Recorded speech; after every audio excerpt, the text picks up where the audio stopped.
तो राधे राधे गाइस, स्वागत है आप सबका मेरे यूट्यूब चैनल जिसका नाम है श्री जी। आज जो हम बात कर रहे हैं वो क्या है, प्रसवकालीन अभिघात या फिर बर्थ इंजरीज़ कि बच्चों में कौन सा प्रसवकालीन अभिघात होता है या बच्चों में कौन सी बर्थकालीन इंजरीज़ होती है। तो सबसे पहला कौन सा होगा?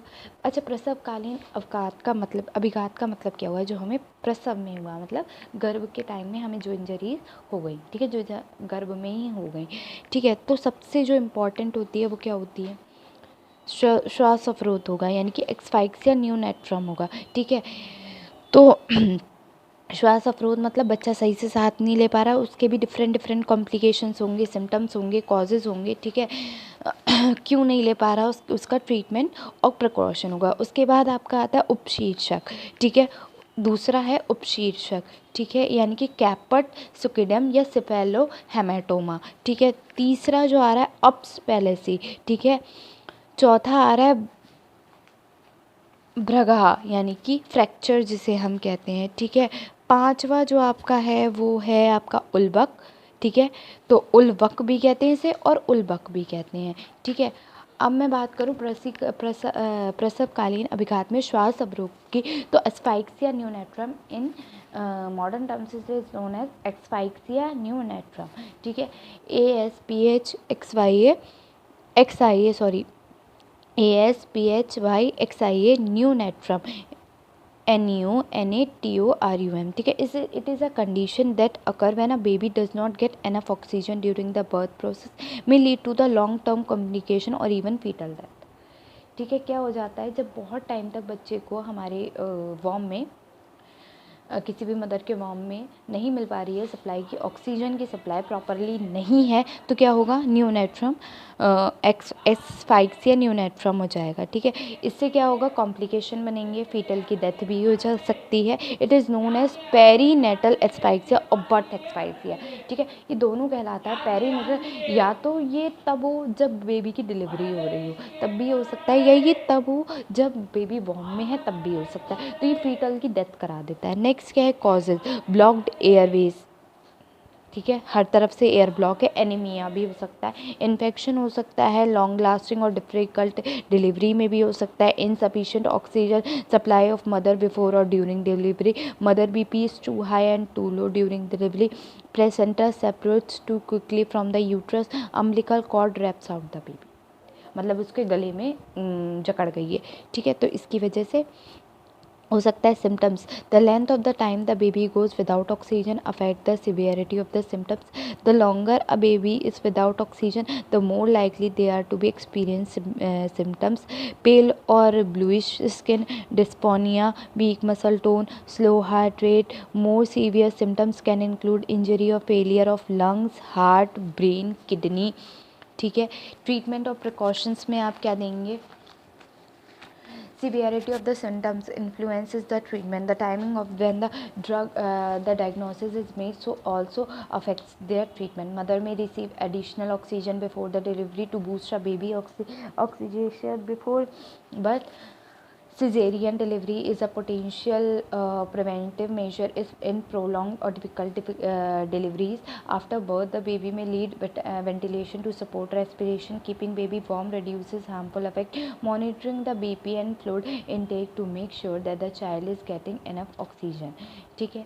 ये ट्रीटमेंट और प्रिकॉशंस हो गए आपके। उपशीर्षक यानी कि कैप्टप सुसेडेनियम या सेफेलो हेमाटोमा, ठीक है। उपशीर्षक, it is a condition in which what those inhibits कपाल यानी कि scalp of the fetus and causes शोफ कर देगा, ठीक है।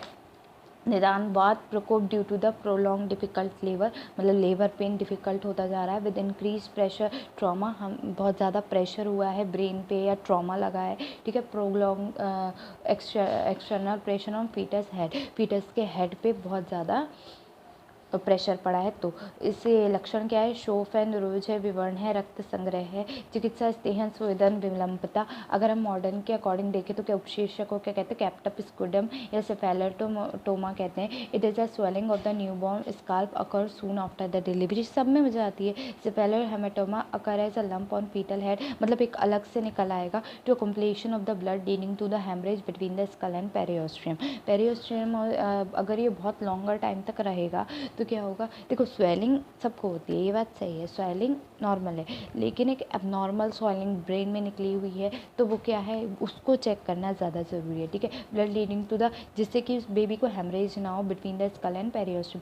कॉजेज क्या है, prolong external pressure on the dilated cervix और vaginal wall on the child head, prolong difficult labour with increase pressure. Symptoms क्या है, स्वेलिंग होगी फीटल के हेड पे, डिस्कलराइजेशन, ठीक है, बच्चे का रंग बदलता रहेगा, सेफेलोहेमेटोमिया, ठीक है। ट्रीटमेंट क्या है, drain and collect the fluid from scalp, usually resolves on its own with in a few days. अपने आप या तो drain and collect the fluid मतलब आप निकाल लो उसको, ठीक है, या कुछ दिन में खुद ही अपने आप सही हो जाएगा। अगर ये है तो सही हो जाएगा, वरना अगर बहुत लॉन्ग के लिए रह गया तो प्रॉब्लम हो जाएगी। नेक्स्ट है यहाँ पे फेशियल पैरालिसिस यानी कि अधरत। It occurs according to due to the physical injury to the facial nerve sustain during the delivery, ठीक है। कॉजेज क्या है, forceps delivery, small pelvic diameter और large infant size, abnormal attitude of fetal leading to the different difficult angle of presentation, ये trauma. Symptoms, asymmetrical side of the face, eyelids may not be closed completely, there is little or no movement on the affected side of the face। Next क्या है, treatment steroid therapy देंगे, antiviral therapy देंगे और facial exercise कराएंगे। Erb's palsy, it is a form of obstruction of brachial palsy, it occurs when the nerve in a baby's upper arm are damage. Erb's palsy is also cause due to the injury at Erb's point, the area near the baby's neck where the fifth and the sixth cervical nerve merge to create the upper joint to brachial plexus. Causes क्या है, difficult labour होगा, mood common in cephalic presentation, excessive pulling of infant's head and neck through the birth canal, ठीक है, infant with higher birth weight, small pelvic diameter and large infant size, ठीक है, तब हो जाएगा। सिम्टम्स क्या होगा, weakness in affected arm, restricted movement, decrease ability to grip with hand, partial और full paralysis, loss of sensory function of upper arm, loss of motor function, impaired muscular nervous development. Treatment, motor exercise, gentle massage on affected arm, ठीक है। भंग, fracture, broken bones and fractures can happen at any age but specially to the infant during the delivery as their skin and bones are still extremely fragile. In many cases, slight bursting in a normal part of the delivery process, yet fractures and broken bone typically indicate that something happened during the delivery process that could have been prevented. Symptoms क्या है, swelling around the broken bone, obvious sign of pain such as constant crying, inability to move the broken limb, bone fracture during delivery, clavicle fracture, humeral femur fracture or depressed fracture. Clavicle, they are the most common fractures sustained by the newborns during the birth. It may occur as a result of difficult delivery or trauma at the birth. Factors that may be increase the risk for the clavicle fracture include the newborn being large in size, the newborn shoulder getting stuck during delivery, a newborn birth canal, or the use of tool to assist with the delivery. Humeral fracture, it is the true to the clavicle as the most common fracture bone associated with birth trauma. Neonatal humeral fracture results for the rotational hypertension of the upper extremity during the passage through the birth canal. Femur fracture, it occurs as the leg is awkward by the twisted during the delivery. The usual symptoms is pain when the child is moved on, their diaper is changed, ठीक है, ये femur fracture कर देता है. Depressed skull fracture, it is a rare condition, has been reported with an incidence of 1 in 10,000 births. These cases involve the temporoparietal skull bone which are soft, relevant and flexible.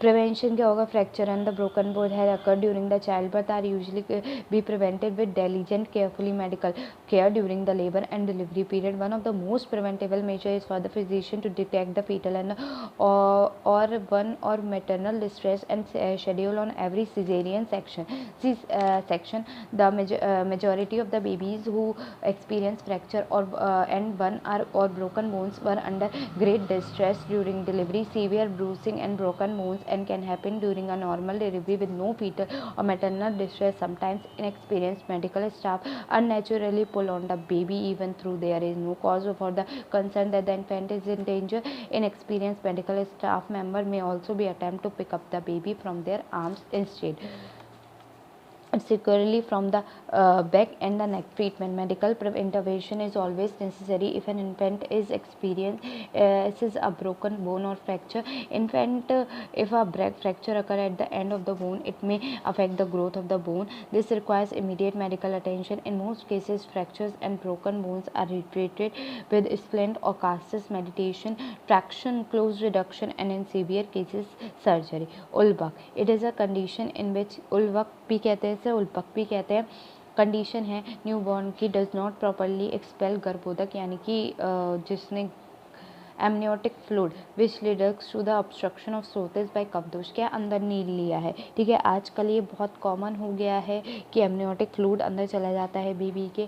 ठीक है, मतलब जिसे हम कहते हैं गंदा पानी अंदर चला गया, तो वो क्या होता है, गर्भोदक होता है, वो जो बच्चा पी लेता है। एमनियोटिक फ्लूइड होता है, कैसे जाता है, निदान जब कफ का दोष भी बढ़ जाता है तो भी हो जाता है। कैसे, निदान कफ प्रकोप हुआ, स्रोतस का अवरोध हो गया, रसवे स्रोतस की दुष्टि हो गई, हृदय स्थापन विकृति, हृदय में विकृति और उल्बक हो गया। ठीक है, लक्षण क्या है, कास होगा, श्वास होगा, आक्षेप, ज्वर, छद्री होगा। उपद्रव क्या है, काश, श्वास, हृदय रोग। चिकित्सा क्या है, अजामूत्र, स्रोतोशोधन, त्रिकटु, हरित की हरिद्रा, कल्क, दुग्ध संयुक्ता, मतलब दूध के साथ हमें ये देना चाहिए। तो आपका उल्बक भी कंप्लीट हो गया। तो एमनियोटिक फ्लूइड के लिए हम लोग क्या करते हैं, मतलब मॉडर्न में क्या करेंगे, हम उसे मशीन में रखते हैं, है ना। आजकल RICU इन सब में रख देते हैं तो वो ठीक हो जाता है। ठीक है, तो ये आज का यहाँ का चैप्टर आपका 4th पूरा हो गया। ठीक है, तो अब मिलेंगे आपसे नेक्स्ट वीडियो में। तो थैंक यू वेरी मच।